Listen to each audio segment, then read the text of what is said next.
Lord ಕರ್ತೃ ಸ್ತೋತ್ರ, ದೇವ್ರ ಮಹಿಮೆ ಉಂಟಾಗಲಿ. ಯೇಸು ಸ್ವಾಮಿ ಬರುವಂಥ ದಿನದಲ್ಲಿ ನಾವು ಕೈ ಬಿಡಲ್ಪಡಬಾರದು. ದೇವ್ರ ವಾರ್ತೆಯಲ್ಲಿ ಹೇಳ್ತದೆ ನೋಡಿ, ಯಾರ್ಯಾರು ಕೈ ಬಿಡಲ್ಪಡ್ತಾರೋ ಅವ್ರಿಗೇನೇನಾಗುತ್ತೆ ಅಂತ ದೇವ್ರ ವಾರ್ತೆಯಲ್ಲಿ ಹೇಳುತ್ತದೆ. ಮತ್ತೆ 24ನೇ ಅಧ್ಯಾಯದಲ್ಲಿ 51ನೇ ವಾರ್ತೆಗಳನ್ನು ನೋಡೋಣ. ತಿಳಿಯದ ಗಳಿಗೆಯಲ್ಲಿಯೂ ಆ ಹಾಲಿನ ಯಜಮಾನನು ಬಂದು ಅವನನ್ನು ಕಠಿಣವಾಗಿ ಓಡಿಸಿ ಕಪಟಿಗಳಿಗೆ ಆಗತಕ್ಕ ಗತಿಯನ್ನು ಅವರಿಗೆ ನೇಮಿಸುವನು. ಅಲ್ಲಿ ಗೋಲಾಟವು, ಕಟಕಟನೆ, ಹಲ್ಲು ಕಡಿಯೋಣವೂ ಇರುವವು. ನೋಡಿದ್ರಾ? ಆಗ ಪರಲೋಕ ರಾಜ್ಯವು ಆರತಿಗಳಿಗೆ ತೆಗೆದುಕೊಂಡು ಮದಲಂಗನಿಗೆ ಎದುರುಗೊಳ್ಳುವುದಕ್ಕೆ ಹೊರಟಂಥ 10 ಮಂದಿ ಕನ್ಯೆಯರಿಗೆ ಹೋಲಿಕೆಯಾಗಿರುವುದು. ಅವರಲ್ಲಿ 5 ಮಂದಿ ಬುದ್ಧಿಯಿಲ್ಲದವರು, 5 ಮಂದಿ ಬುದ್ಧಿವಂತರು. ಬುದ್ಧಿಯಿಲ್ಲದವರು ತಮ್ಮ ಆರತಿಗಳಿಗೆ ತಗೊಂಡರು, ಆದರೆ ಎಣ್ಣೆ ತಗೊಳ್ಳಲಿಲ್ಲ. ನೋಡಿದ್ರಾ? ದೇವ್ರ ವಾರ್ತೆಯಲ್ಲಿ ಏನು ಹೇಳ್ತದೆ? ಬುದ್ಧಿವಂತೆಯರು ತಮ್ಮ ಆರತಿಗಳ ಕೂಡ ಪಾತ್ರೆಗಳಲ್ಲಿ ಎಣ್ಣೆ ತೆಗೆದುಕೊಂಡರು. ಮದಲಿಂಗನು ಬರುವುದಕ್ಕೆ ತಡ ಮಾಡಲು ಅವರೆಲ್ಲರೂ ತೂಕಡಿಸಿ ಮಲಗಿದರು. ಆದರೆ ಅರ್ಧರಾತ್ರಿಯಲ್ಲಿ ಇಗೋ, ಮದಲಿಂಗನು ಅವರನ್ನು ಎದುರುಗೊಳ್ಳುವುದಕ್ಕೆ ಹೊರಡಿರಿ ಎಂದು ಕೂಗಾಯಿತು.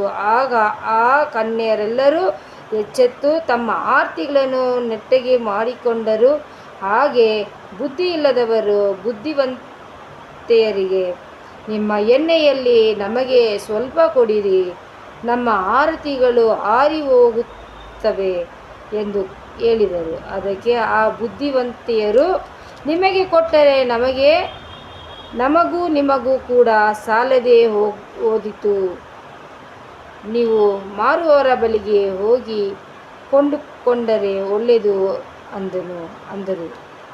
ನೋಡಿದ್ರಾ? ದೇವ್ರ ವಾರ್ತೆಗಳು ಏನು ಹೇಳ್ತದೆ ಅಂದರೆ, ಸ್ತ್ರೀಯರಿಗೆ ಎಣ್ಣೆ ದೀಪದ ಬಗ್ಗೆ ಅವರು ಹೇಳ್ತಾರೆ.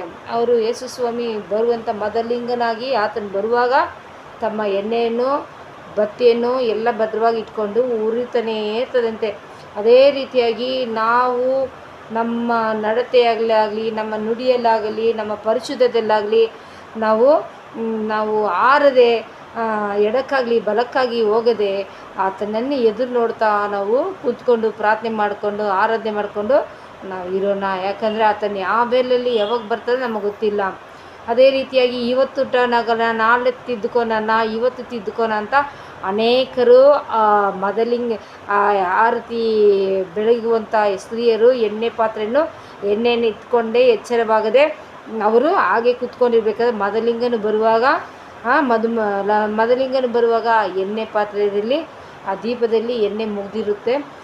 ಅವರು ಎಣ್ಣೆ ಇಟ್ಕೊಂಡಿರೋಂಥ ಸ್ತ್ರೀಯನ್ನು ಕೇಳಿದ್ರೆ, ಇದು ನಿಮಗೆ ಕೊಟ್ಟರೆ ನಮಗೂ ಸಾಲದೆ ಹೋಗುತ್ತೆ ಅಂತ ಹೇಳ್ತಾರೆ. ಅಂಗಡಿಗಳಲ್ಲಿ ಹೋಗಿ ತಗೊಳ್ಳಿ ಅಂತ ಹೇಳ್ತಾರೆ. ಅವ್ರ ಅಂಗಡಿಗೆ ಹೋಗಿ ಬರೋಷ್ಟರಲ್ಲಿ ಮದಲಿಂಗನು ಬಂದು ಯಾರ್ಯಾರು ಸಿದ್ಧವಾಗಿದ್ದಾರೋ ಅವ್ರನ್ನೆಲ್ಲ ಕರ್ಕೊಂಡು ಹೋಗ್ತಾರೆ. ಇದು ಪರಲೋಕ ರಾಜ್ಯವನ್ನು ಕುರಿತಿರ್ತದೆ. ಅದನ್ನು ಬರುವಾಗ ನಾವು ಕೈ ಬಿಡಲ್ಪಡಬಾರದು. ಅದರಿಂದನೇ ಯಾವ ರೀತಿ ಎಣ್ಣೆ ಪಾತ್ರೆಯಲ್ಲಿ ಯಾವ ರೀತಿ ಎಣ್ಣೆ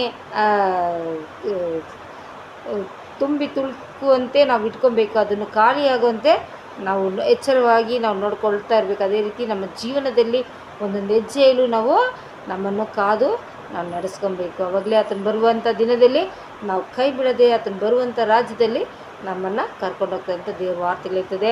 ಇದು ನೋಡೋರು ಪ್ರತಿಯೊಬ್ಬರು ಸಹ ಈ ದೇವ್ರ ವಾರ್ತೆಗಳು ನೀವು ಓದಿ ಧ್ಯಾನ ಮಾಡಿರಿ. ದೇವ್ರ ವಾರ್ತೆಗಳು ನಾವು ನಂಬೋಣ. ಆತನ ವಾರ್ತೆಗಳನ್ನು ಜೀವವುಳ್ಳ ವಾರ್ತೆಗಳು ನಾವು ನಂಬಿ ಆತನಿಗೋಸ್ಕರ ನಾವು ಕಾದಿರೋಣ. ದೇವರು ನಿಮ್ಮನ್ನು ಸಹ ರಕ್ಷಿಸಲಿ. ನೀವು ನೋಡುವಂಥ ಪ್ರತಿಯೊಬ್ಬರು ಸಹ ಅನೇಕರಿಗೆ ದೇವರ ವಾರ್ತೆಗಳನ್ನು ಹಂಚಿಕೊಳ್ಳ್ರಿ.